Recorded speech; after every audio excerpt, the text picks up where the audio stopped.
परमसुखदं केवलं ज्ञानमूर्तिं द्वन्द्वातीतं गगनसदृशं तत्त्वमस्यादिलक्ष्यम् एकं नित्यं विमलमचलं सर्वदी साक्षिभूतं भावातीतं त्रिगुणरहितं सद्गुरुं तं Namami.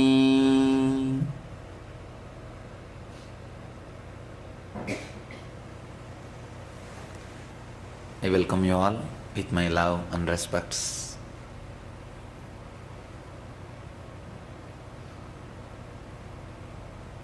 We'll start with a small story. Once a man, poor farmer,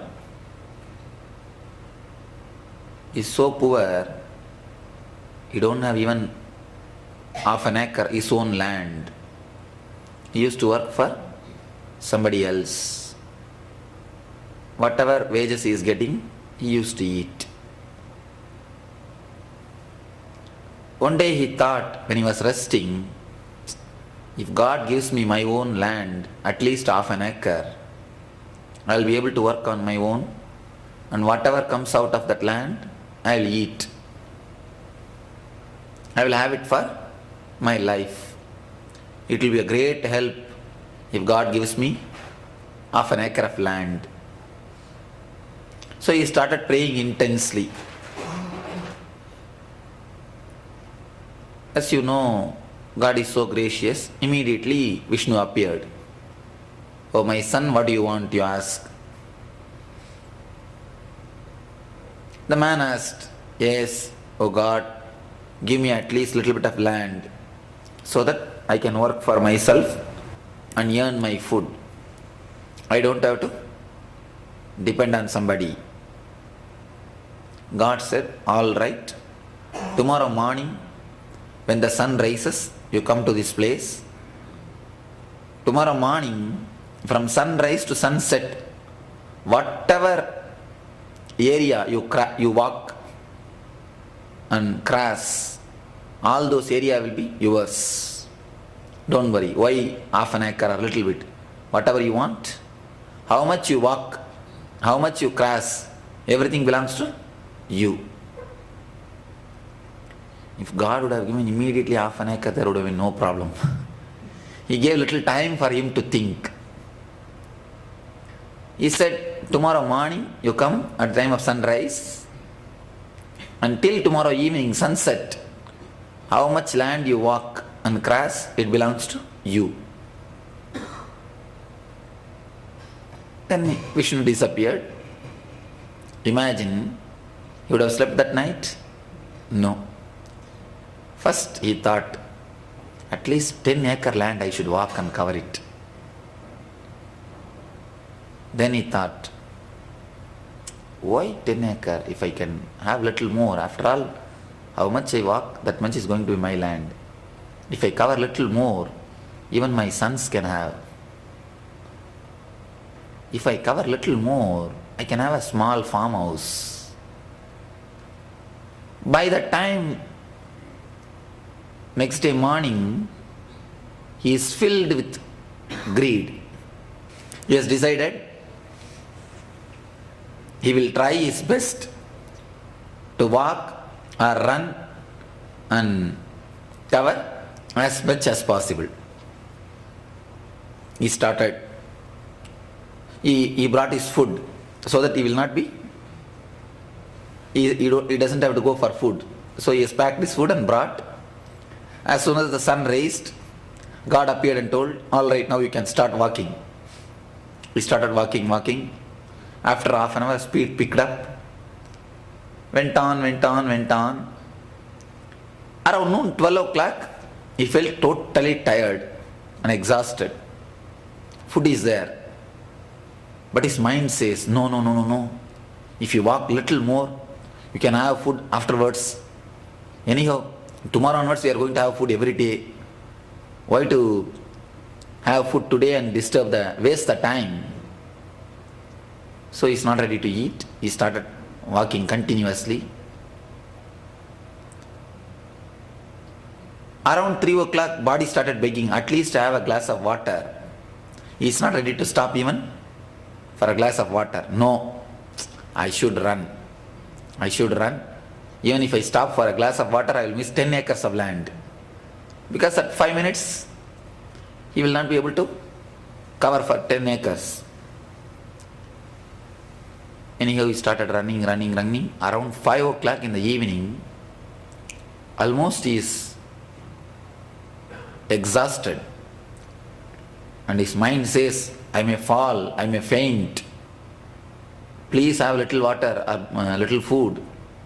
But the greed says, no. Let me put all my effort,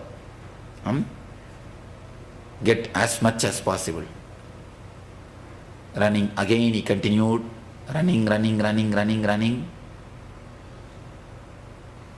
Around 6 o'clock, just 10 minutes before the sunset, totally exhausted, he has fallen.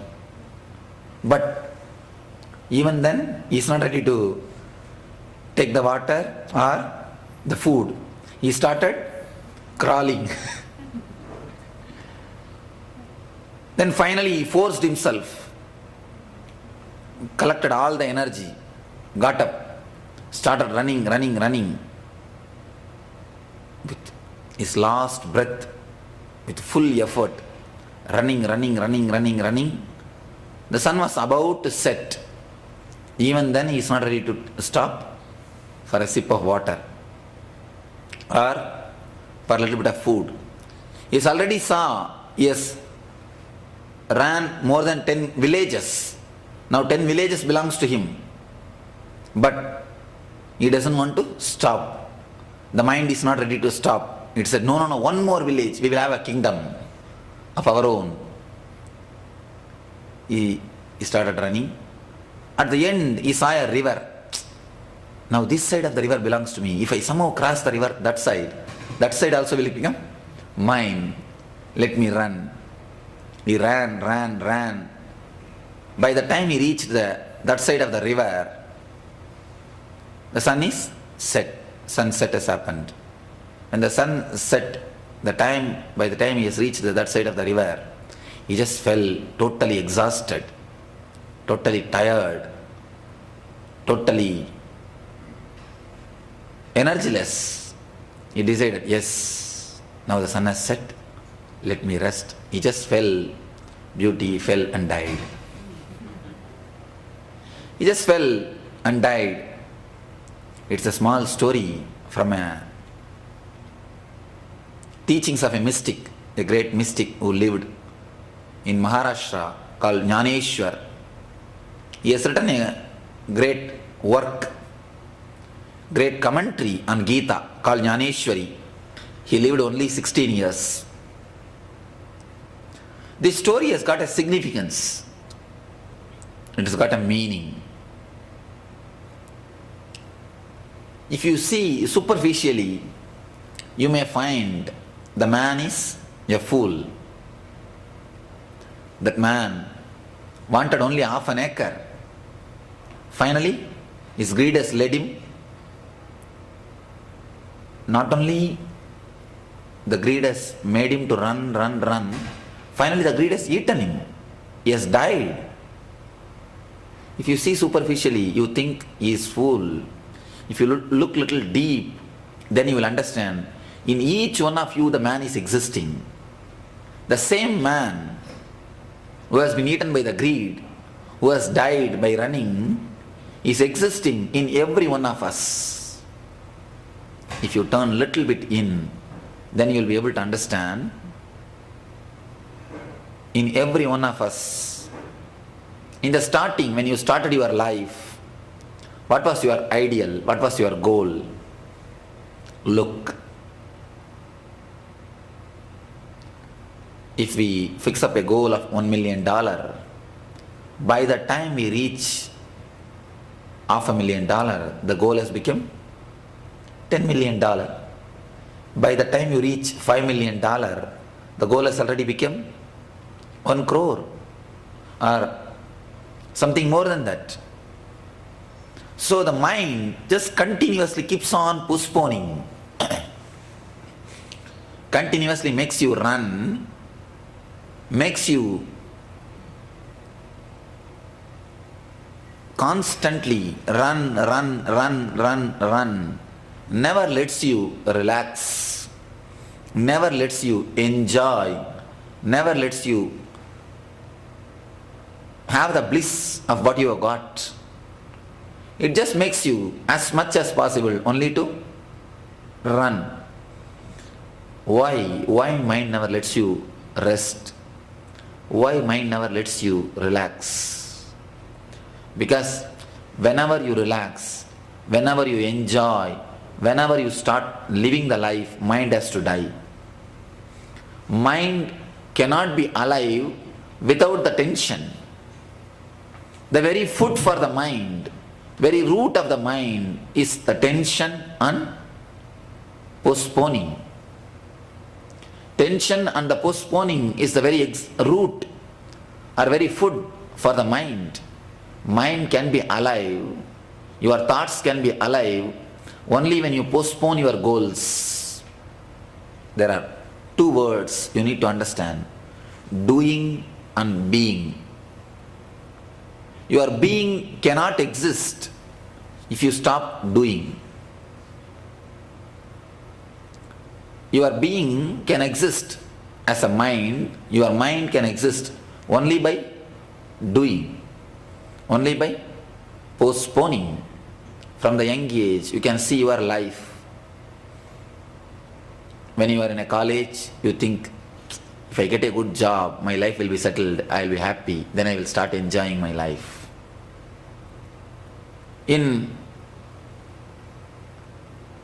After when you get a job, you think, if I get visa to America, then life will be settled, then I will have joy.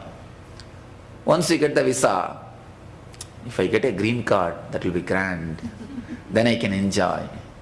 You run. When you get a green card, somehow citizenship, if it comes, till that time I have to be careful. So once the citizenship comes, then you think, if I am married, if I get married, that will be nice. So you start running. Once you are married, you think, I should have issues, kids. Then life will be great. Once you get the issues, you think, once they are settled, then life will be really grand. Once they are settled, when you are really retired, there is nothing else to do but only to enjoy, then your mind has reached such a part, you cannot relax. You forget the language of relaxing or enjoying. Then it becomes just restless. It starts running behind something. It starts running behind the past. You become weight on your own life. You became just a dead weight for your own life. You never enjoy your being. You continuously postpone. Everything, you just postpone. For everything, you have a reason. You have reason. You say, no. Let that happen, then only I will be joyful. Till that happens, I don't think I will be settled. Till this happens, I don't think I am settled. I have to settle only when that happens. You are almost like an uprooted plant. Continuously you feel you are uprooted. At no situation you feel you are homely. You can relax. In every situation, you feel you have to run somewhere. You have to run. You are continuously on your running race. The worst problem in the rat race is, even if you win, you are a rat. I always tell this. Even if you win, you are nothing but a rat. You just postpone. But I tell you, when you really start living, when you really start penetrating into your being, only then your doing will have a clear direction. Only then your doing will have a clear purpose. Only then you will have a real creativity. Till the moment you feel settled, whatever you may do, all your doings will be only off, will not bring your creativity totally out. Why? Because you have two energies. One is creating, one is planning, another one is worrying. I always tell, the chronological tomorrow, psychological tomorrow. Chronological tomorrow means you plan what to do for tomorrow, what I should do for after 1 month, what I should do for after 2 months, what I should do for after 3 months, how I should be after 1 year. Planning chronologically, planning for the life. Chronological tomorrow is perfectly all right. Chronological tomorrow is called creativity. There is nothing wrong. But there is one more thing, psychological tomorrow. Continuously worrying whether it will happen or not, what way that will happen, what way this is going to happen, what way that is going to happen, what will happen if it happens this way, what will happen if it happens in that way. Creating your own worries, creating your own imaginations. There's a beautiful saying from one of the master who says, 99% of your worries never come true. Whatever 1% comes true is always truth, always good for you. It is always good for you. But what we do? We continuously create unnecessary thoughts. We start building up unnecessary thinking, unnecessary bothering about every incident. I have seen many people, before entering the vehicle, at least one thought they will have. Will I meet with an accident? Will I have? Before entering the flight, they will have one thought. Will flight land properly? Will I come back properly? For everything, you have something negative. In every step, for every step, before entering into every decision, you have something negative. You have something which pulls you back, which stops your growth. That is what I call it as a psychological tomorrow. Continuously worrying, bothering, or getting disturbed about the tomorrow. When you are already worrying, if somebody says even a small word, it totally injures you, injures your psychological system. Because already you are just waiting to be injured. I tell you, nobody can disturb you unless you allow that to happen.